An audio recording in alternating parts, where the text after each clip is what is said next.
So I finally got my bespoke piece of record storage, kind of like a cool flip bin. I've talked about this in other videos, but here it is. I have a buddy who is a woodworker, and we basically just looked at a few different websites, and or he did, and they offered up the dimensions, and he was basically able to put this thing together without any exact plans. I went with him and bought the lumber. We bought wormy maple, which looks fantastic. And I am super pleased with the way this turned out. This is not its final resting place. It's going to go in my main listening room. I'm going to do a little reshuffling in there, but for the purposes of this video, I wanted to quickly just kind of set it up and take a look at it. But incredibly pleased with this.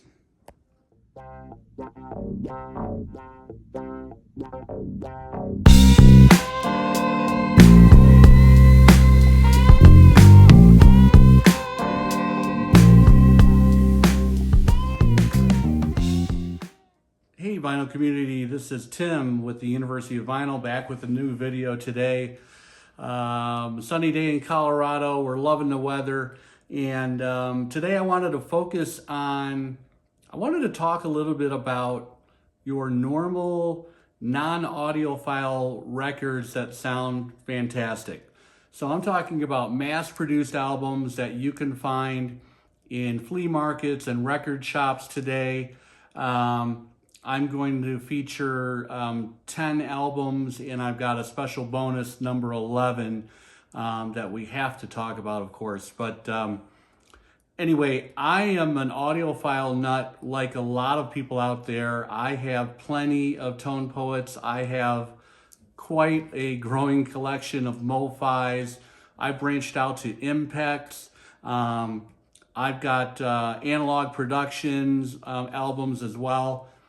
But what really gives me a thrill is finding a really clean record, putting it on a turntable and just kind of being blown away. And then, you do a little bit of further research and you'll find that many of these albums that I'm going to show have a few common threads. So they were either mixed or mastered by the same individual.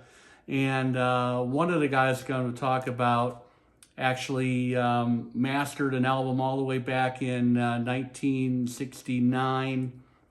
And he mastered something that I'm going to show all the way up to 2002. So that person's initials are RL. We'll get to that in a minute on who that individual is. A lot of people, the cat's out of the bag already.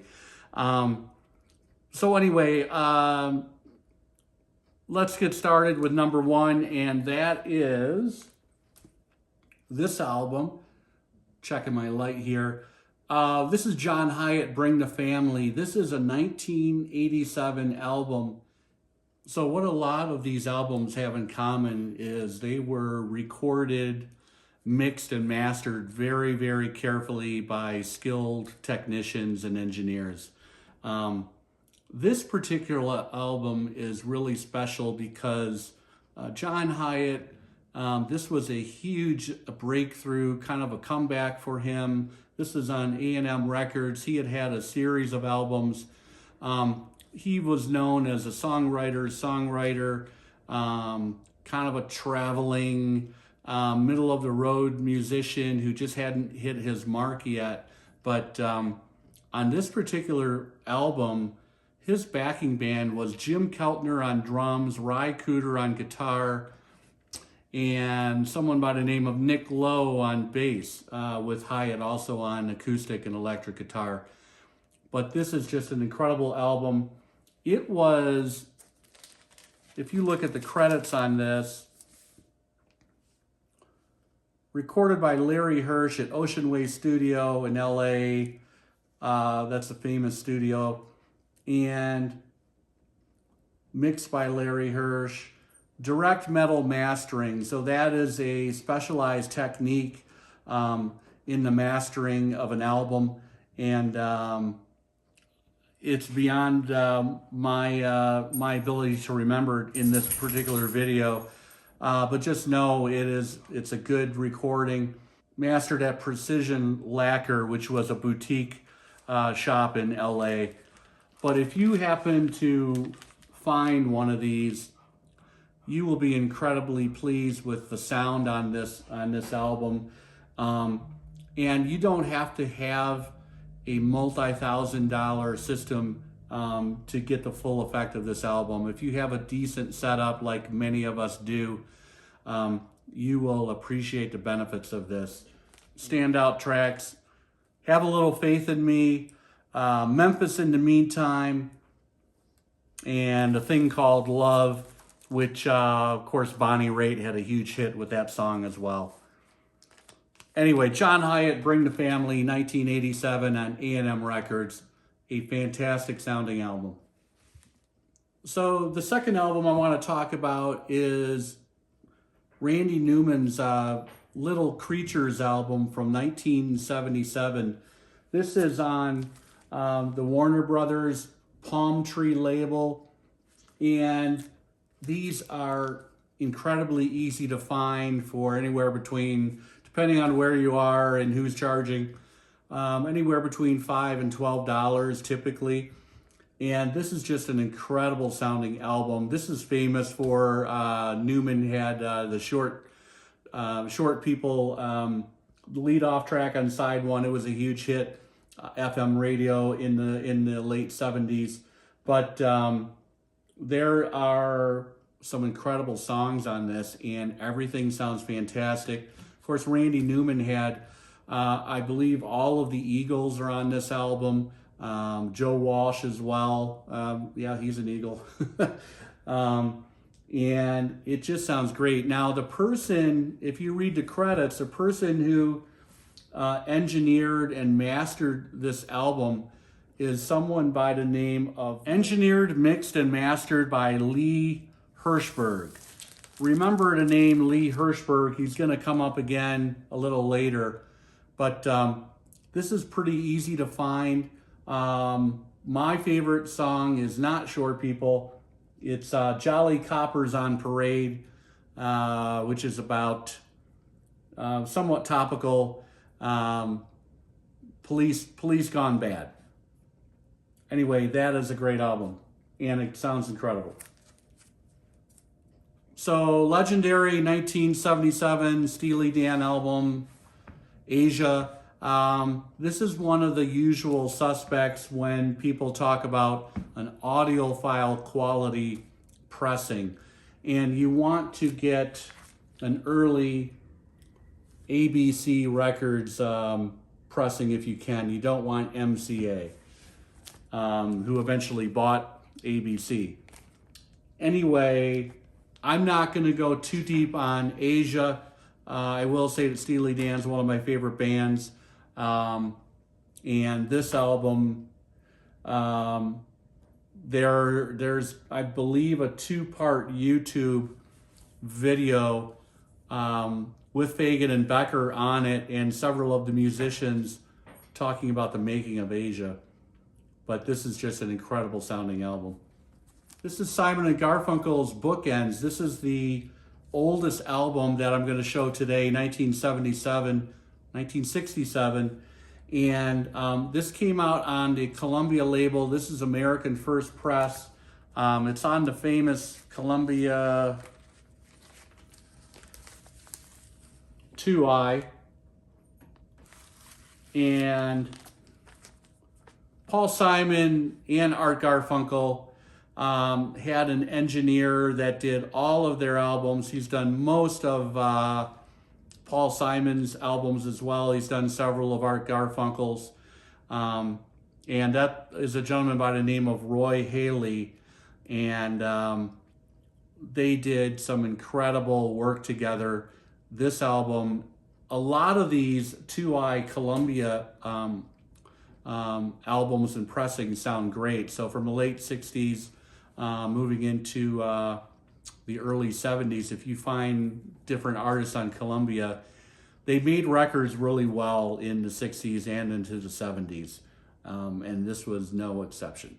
So also on Columbia, this is released in 1974, of course, Bob Dylan's Blood on the Tracks. Famous album. I'm not going to talk too much about it, but I will say that these early pressings, they sound great. One of the better recorded albums that Bob Dylan has ever released.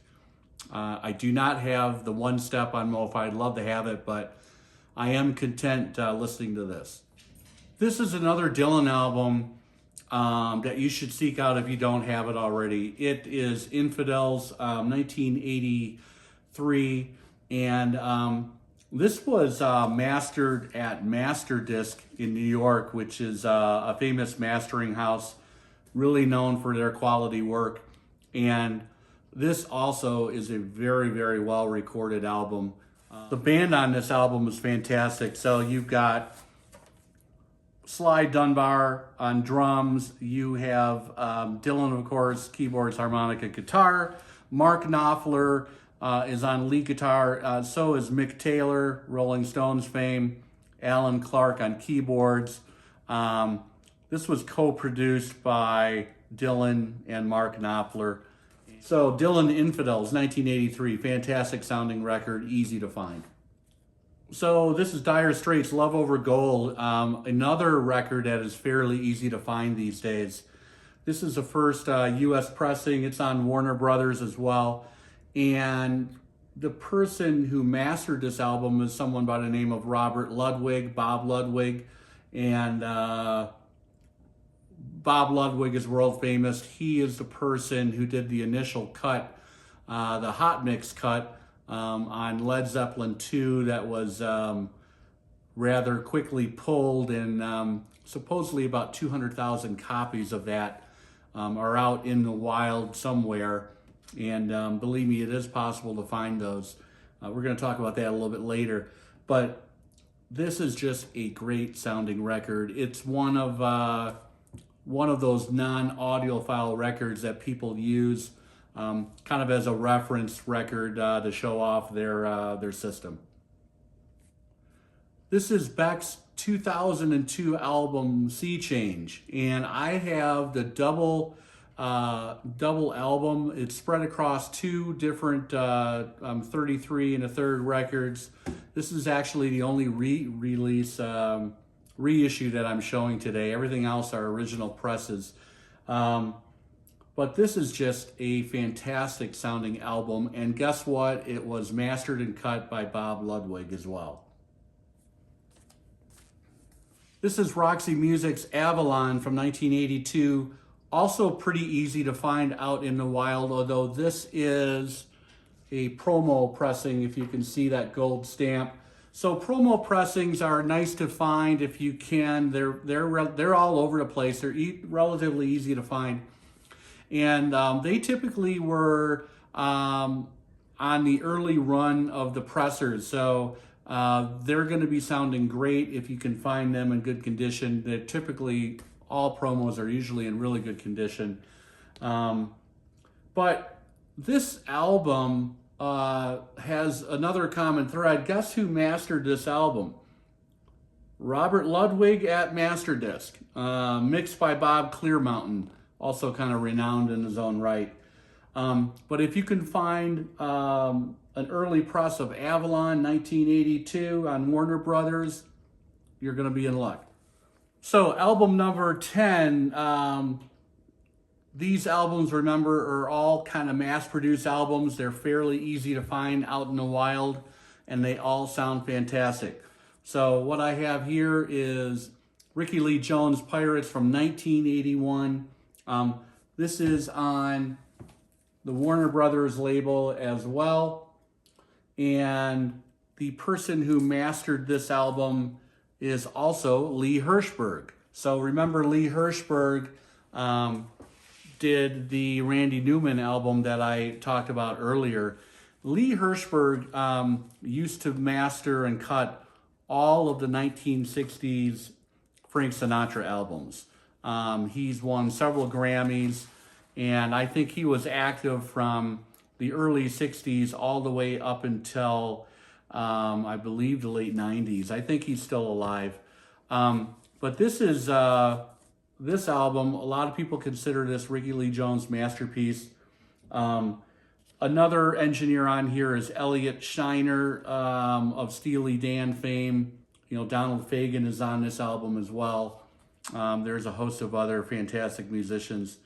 But if you can find this album, it is really common. I think I paid $3 or $4 for this a couple years ago, and it's basically near mint condition. So that was my 10th album, and as promised, I have a bonus. This album is legendary out in the vinyl community.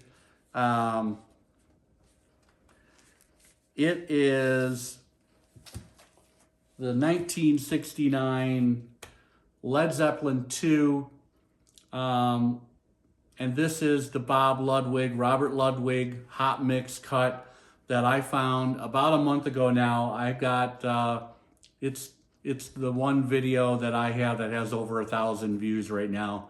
It's kind of gone viral, but I picked this up in a record shop about a month ago. They didn't know what it was. I religiously check the dead wax whenever I come across a Led Zeppelin II, and lo and behold, this is an RL on both sides, and it just sounds freaking amazing, to be blunt. The bonus is the album is basically, what have I got this thing double wrapped? It's basically near mint. Look at the luster and shine on that beautiful vinyl.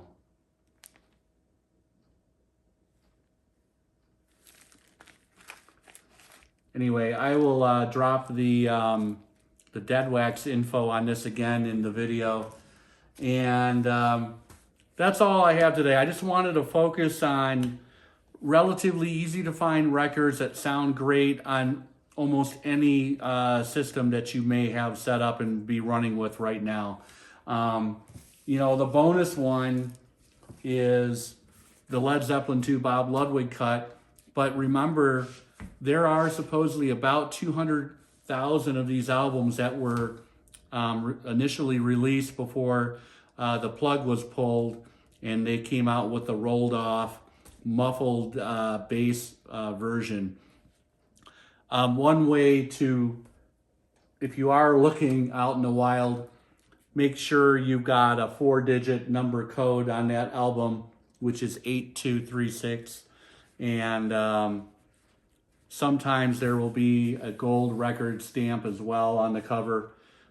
This one didn't have one, but super happy to find that. That's it for today, everybody. Hope you're having a good week, and make sure you subscribe, like the video if you liked it. If you have some suggestions on great sounding records and pressings that are easy to find, I'd love to hear more. I only decided to feature 10, but there are a lot others out there that I'm aware of. And there are several other VC videos out there. If you do a search on, you know, best sounding records that you can find in the dollar bin, things like that. I think the guy Audiophile did one several years ago. Unfortunately, he's no longer active on the VC. I love his stuff. Just wanted to give a quick shout out to him. But take care.